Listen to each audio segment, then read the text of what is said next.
Cette émission vous est présentée par Dubo Électrique. Ici Camille Chaille et Jean-Marie Lapointe. Bienvenue à Paranatation 2013.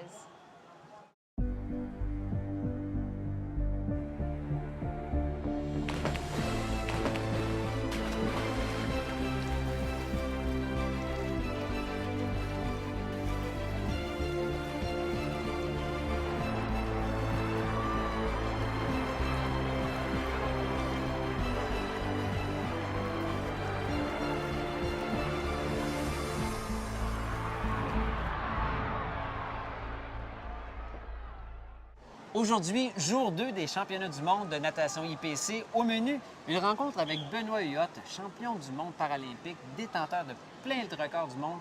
Belle rencontre à ne pas manquer. Et pour débuter, je démystifie la classification des athlètes avec Julie Simard. Julie Simard, vous êtes classificateur. Est-ce que vous pouvez me dire à quoi correspondent vos rôles dans un événement comme celui-ci, des championnats du monde de natation IPC? Les classificateurs, leur rôle principal, ça sert à deux choses. Premièrement, ça sert à évaluer le nageur afin d'offrir une compétition qui est équitable et juste pour chacun d'entre eux. Ils sont évalués au niveau fonctionnel, donc on s'assure que pour chaque classe qui est attribuée, c'est des handicaps ou des déficiences qui sont relativement similaires les unes aux autres. Aussi, on s'assure de leur donner un code d'exception, donc dépendamment de leur handicap ou de leur déficience, afin de respecter les règles établies par IPC. Ils ont besoin qu'on leur attribue des règles d'exception pour ne pas être disqualifiés lors des épreuves. Est-ce qu'on parle aussi de code pour, par exemple, comment on fait pour décider qu'un athlète va faire partie d'une catégorie plus qu'une autre? En quoi consiste le processus de classification? Et ça se fait en 3 étapes. Okay. La première, c'est une évaluation par un physiothérapeute, un médecin, qui est une évaluation un peu plus médicale, qui va correspondre, dans le fond, à la déficience de l'athlète. Donc, ça peut être différentes choses selon le type de déficience. Ensuite, cette personne-là va être évaluée dans l'eau par un technicien du sport afin de comparer ce qu'on a vu au niveau médical et ce qu'on voit à l'intérieur de la piscine, si c'est pareil, est-ce qu'il y a une différence ou pas. Puis par la suite, chacun des athlètes va être observé en compétition afin de valider, dans le fond, l'ensemble de l'évaluation. Est-ce que si, par exemple, un athlète a une situation physique qui peut évoluer, ou alors si un athlète doit se faire opérer entre 2 compétitions, comment vous procédez dans ces cas-là? OK. En fait, quelqu'un qui a une situation qui va dégénérer à travers les années va toujours garder un statut de classification qui est à revoir. Donc, on tient en compte de cette situation-là et au besoin, cette personne-là va être évaluée dans le temps ou va être évaluée de façon fixe selon les années. S'il y a eu des recommandations médicales en ce sens-là, à la fin, cette personne-là va être revue et reclassifiée s'il y a lieu d'être. Est-ce que les classifications se font longtemps avant l'événement ou c'est collé? Non, en fait, effectivement, c'est collé sur l'événement. Donc, quelques jours avant, les athlètes sont évalués et comme ça, l'observation à travers la compétition se fait là, lors de l'événement même. Est-ce qu'ils ont une certaine préparation à faire, justement, avant les classifications? Non, en fait, parce que c'est leur fonction, leur handicap. Alors, qu'on évalue, il n'y a pas de préparation à faire. Il faut juste donner son 100 % au moment où ça se passe. Est-ce que, justement, c'est un travail pour vous que vous avez tendance à faire de façon plutôt rationnelle ou, justement, au contraire, vos émotions sont souvent sollicitées? Bien, quand on travaille avec les personnes handicapées, je vous dirais que c'est toujours les deux. Ça peut jamais être un que l'autre.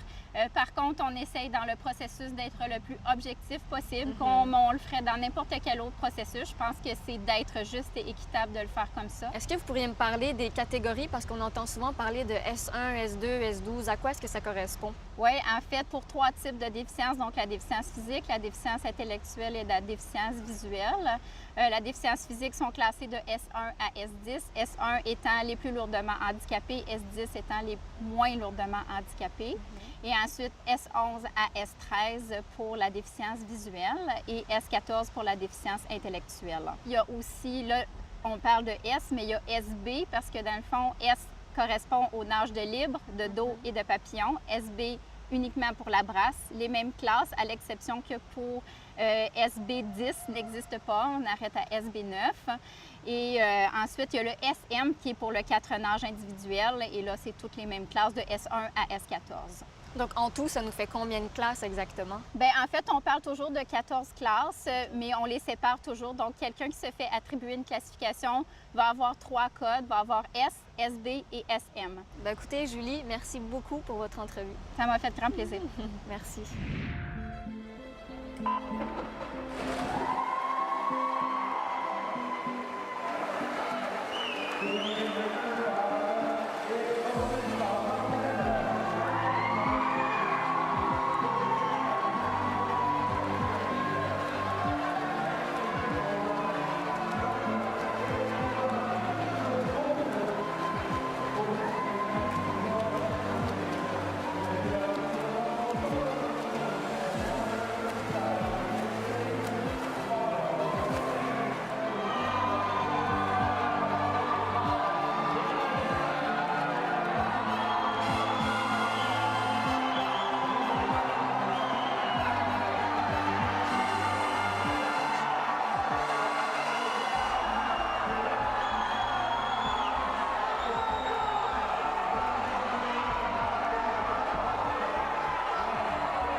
Plus tôt cette semaine, j'ai eu l'immense bonheur de rencontrer notre champion paralympique Benoît Huot à la magnifique biosphère du parc Jean-Drapeau.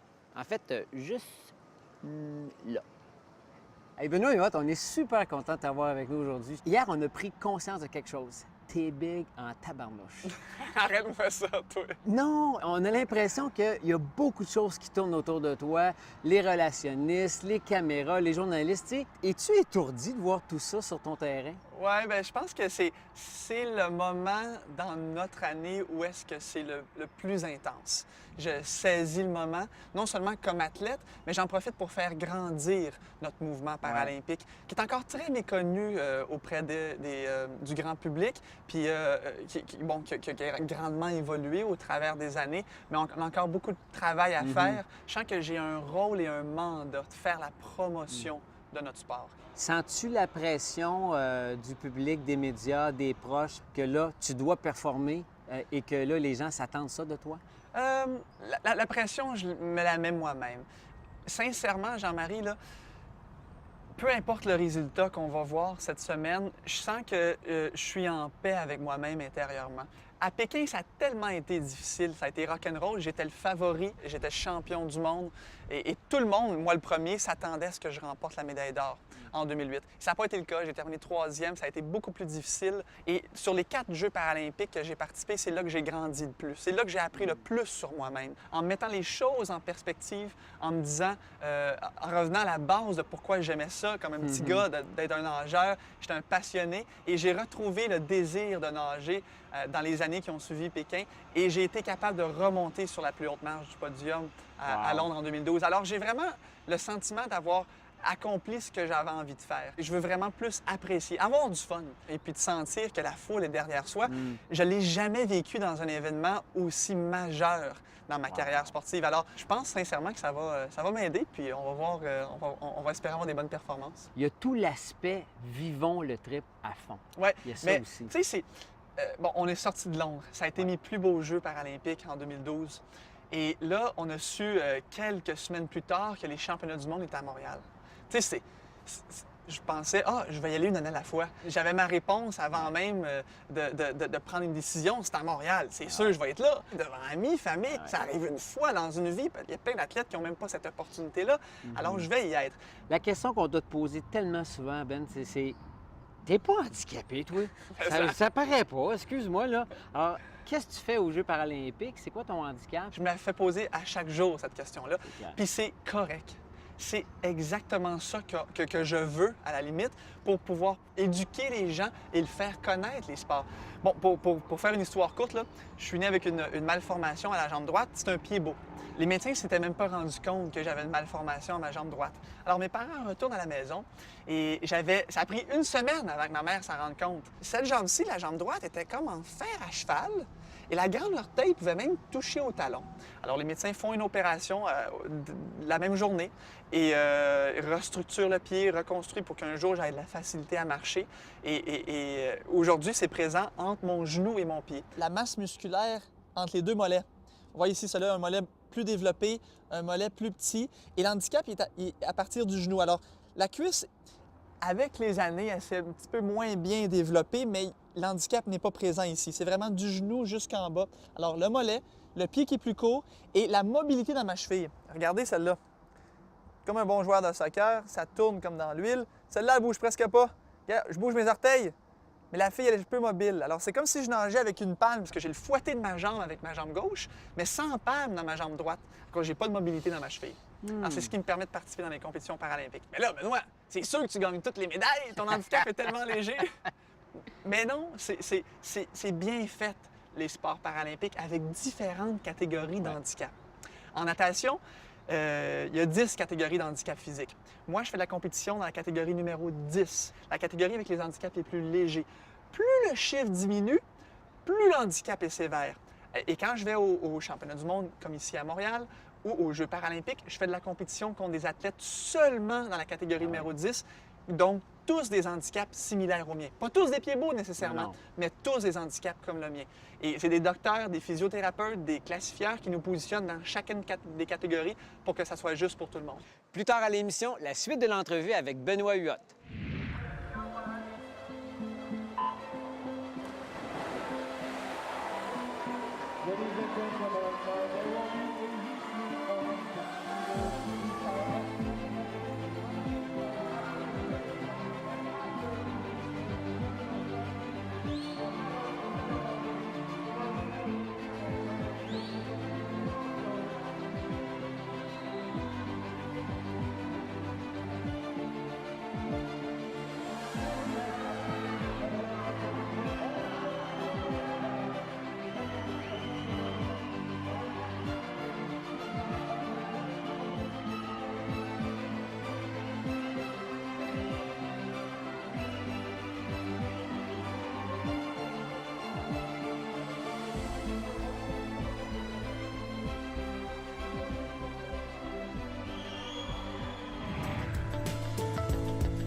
Je vous présente la suite de l'entrevue avec notre champion paralympique Benoît Huot, où il nous parle de son avenir et de sa fondation.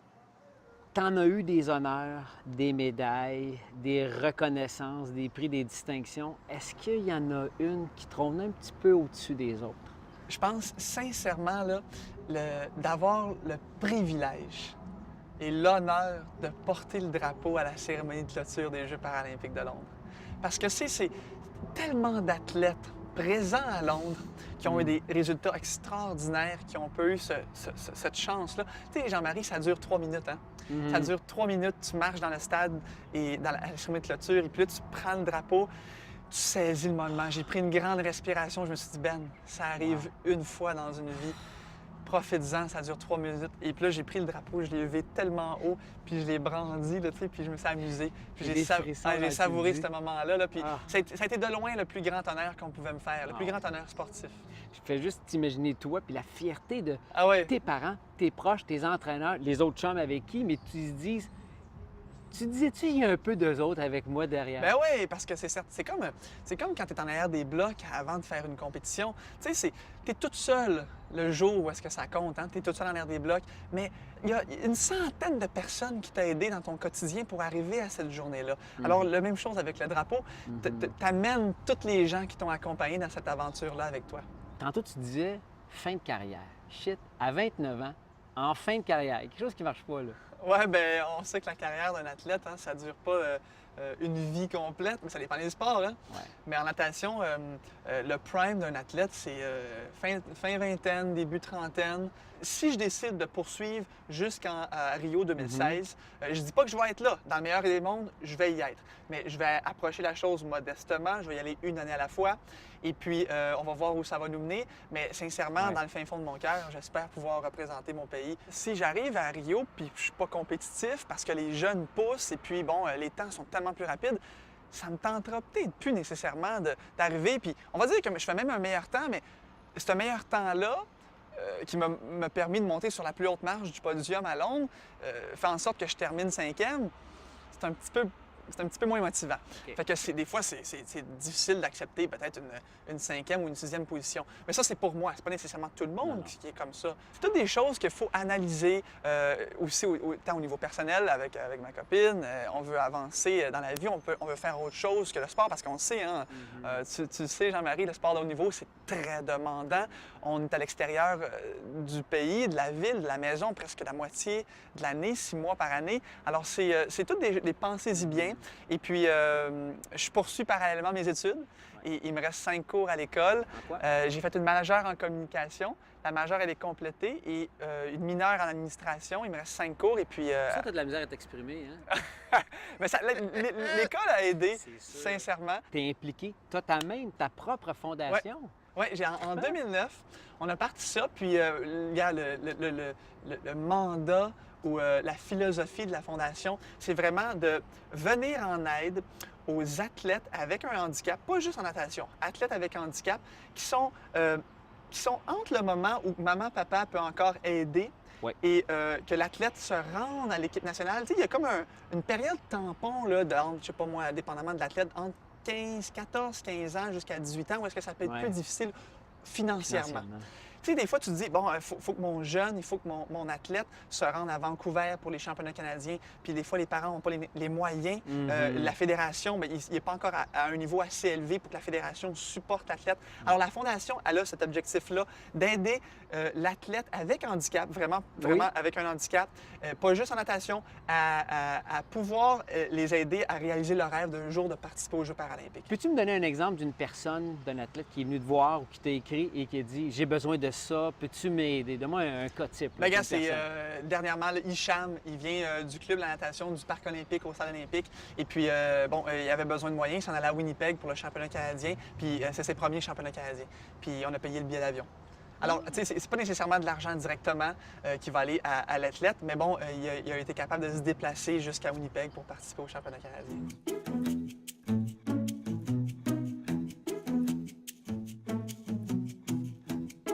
Il y a 3 fois moins d'athlètes canadiens aux Jeux d'hiver qu'aux Jeux d'été. Par exemple, on pouvait en compter 46 à Vancouver, alors qu'il y en avait 145 à Londres.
arrivé plusieurs fois quand j'étais petit.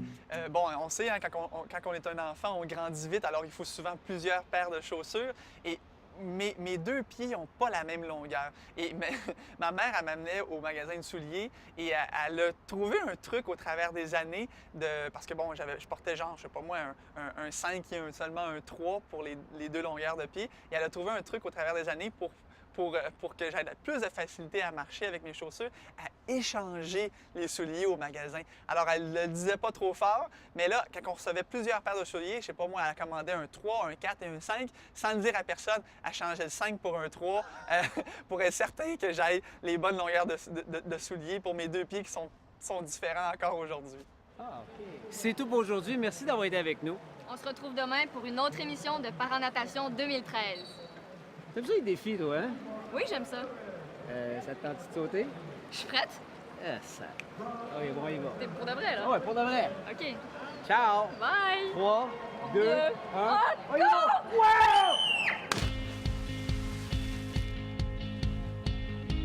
Cette émission vous a été présentée par Dubo Électrique.